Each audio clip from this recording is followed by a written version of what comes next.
ফরজ নামাজের পর ধীর সুস্থে সুন্দরভাবে যে 33 বার সুবহানাল্লাহ পড়বে, ওয়া হামিদাল্লাহ সালাসা ওয়া সালাসিনা 33 বার যে আলহামদুলিল্লাহ পড়বে, ওয়া কাব্বারাল্লাহ সালাসা ওয়া সালাসিনা 33 বার যে আল্লাহু আকবার বলবে। 3 33 হলো 99, ফাদাল হাতিলকা 99 এ হলো 99। ওয়া ক্বালা তামামাল মিআ 100তম বারে সে বলবে লা ইলাহা ইল্লাল্লাহ ওয়াহদাহু লা শারীকা লাহু লাহুল মুলকু ওয়া লাহুল হামদু ওয়া হুয়া আলা কুল্লি শাইইন কাদির।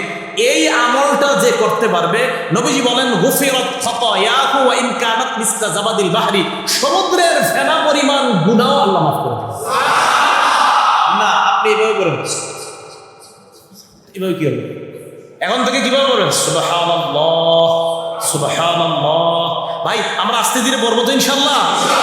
কেন আস্তে পড়বো? আমি সুবহানাল্লাহ বলার পর আমার রব আমাকে কি বাংলাটা বলে বলেন তো? তুমি সবাই বলেন। আমি যখন সুবহানাল্লাহ বলি আমার রব আমাকে কি বলে? তুমি। আমি যখন আলহামদুলিল্লাহ বলি আমার রব আমাকে কি বলে? তুমি। আমি যখন আল্লাহু আকবার বলি আমার রব আমাকে কি বলে? তুমি। আরে এত কিসের কাজ আপনার? ধীরে সুস্থভাবে ইনশাআল্লাহ বলবো না? আল্লাহ আমল করার তৌফিক দান করেন। তো রাসূল আকরাম সাল্লাল্লাহু আলাইহি সাল্লাম এবার বললেন, তো এগুলো বলার পর হুজুর বুঝতে পারলাম এবার এই 4টা কথা বলার পর হ্যাঁ আজকে থেকে শিখেন। আল্লাহ নবী বলেন তুমি 3টা দোয়া করবা। বলেন তো সুবহানাল্লাহ আলহামদুলিল্লাহ লা ইলাহা ইল্লাল্লাহ আল্লাহু আকবার। আমল করার পর কয়টা দোয়া করা? 1 নাম্বার তুমি বলবা আল্লাহুম্মা গফিরলি, আল্লাহ তুমি আমাকে মাফ করে দাও। এই 4 আমল করার পর বলবেন 1 নাম্বার দোয়া আল্লাহুম্মা গফিরলি, আল্লাহ তুমি আমাকে মাফ করে দাও। তখন আল্লাহ একটা জবাব দেয় ফালতু, যা মাফ করে দিস। এরপর তুমি বলবা আল্লাহুম্মা আরহামনি, আল্লাহ তুমি আমার প্রতি দয়া করো। ক্বাল আল্লাহ ফালতু, আল্লাহ জবাব দেয় ঠিক আছে দয়া করলাম। আরেকটা এরপর তুমি বলবা আল্লাহুম্মা রযুকনি, আল্লাহ তুমি আমাকে রিজিক দাও। ক্বাল আল্লাহ ফালতু, আল্লাহ কয় ঠিক আছে দিলাম। হ্যাঁ আপনারা তো বলেন না, এখন থেকে বলবেন। ওই যে উনি বলছে ওই সাহাবা বলছে হুজুর সব তো আল্লাহর জন্য, আমার জন্য কি? তুমি কি কও এবারে তোমার জন্য এটা করবা। তুমি 1 নাম্বার বলবা আল্লাহ আমারে মাফ করেন, তখন আল্লাহ কয় মাফ করে দিলাম। এরপর তুমি বলবা আল্লাহ আমার প্রতি দয়া করেন, আল্লাহ কয় ঠিক আছে দয়া করলাম। এরপর তুমি বলবা আল্লাহ আমারে রিজিক দেন, আল্লাহ বলে ঠিক আছে রিজিক দিন। as-silsilatus sahihah একটা কিতাব আছে, এই কিতাবে 1584 নম্বর হাদিস। এই হাদিসের মধ্যে আসছে আফজল ইবাদিল্লাহি ইয়াউমাল কিয়ামা আল হাম্মাদুন, কিয়ামতের ময়দানে আল্লাহর কাছে সবচাইতে শ্রেষ্ঠ মর্যাদাপূর্ণ বান্দা হবে তারা যারা দুনিয়াতে বেশি আলহামদুলিল্লাহ বলছে। যারা দুনিয়াতে আল্লাহর বেশি প্রশংসা করছে, কিয়ামতের ময়দানে তারা সবচেয়ে বেশি মর্যাদার অধিকারী হবে।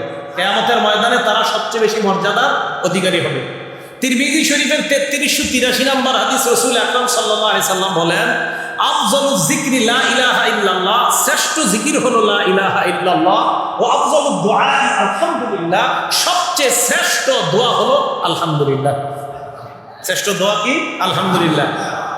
আর আরেকটা তিরমিজি শরীফের বক্তব্য বলেছিলাম, সেটা ছিল আপনার 2875 নম্বর হাদিস। আরেকটা তিরমিজি বর্ণনা বলেছিলাম 2875, মানে 2875 নম্বর হাদিস।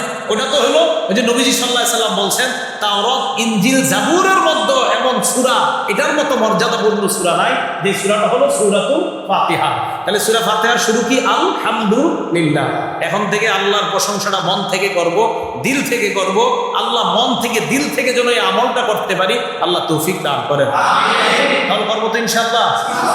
এই হলো আলহামদুলিল্লাহি রাব্বিল আলামিন, সমস্ত প্রশংসা আল্লাহর, যিনি বিশ্ব জগতের প্রতিপালক। এই জায়গা থেকে আর সামনে আগানো গেল না, এতটুকুই থাক আলহামদুলিল্লাহ।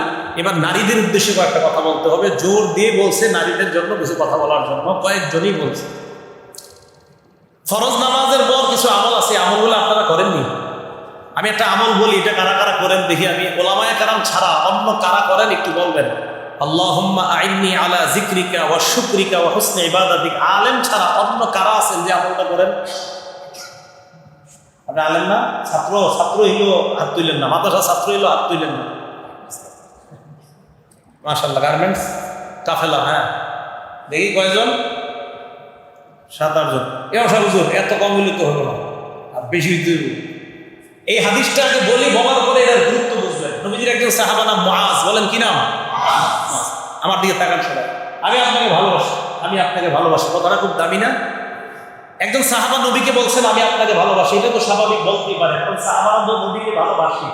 যদি কোনো নবী তার সাহাবাকে বলে এ মুআজ আমি তোমাকে ভালোবাসি, তাহলে কথাটার গুরুত্ব কম না বেশি?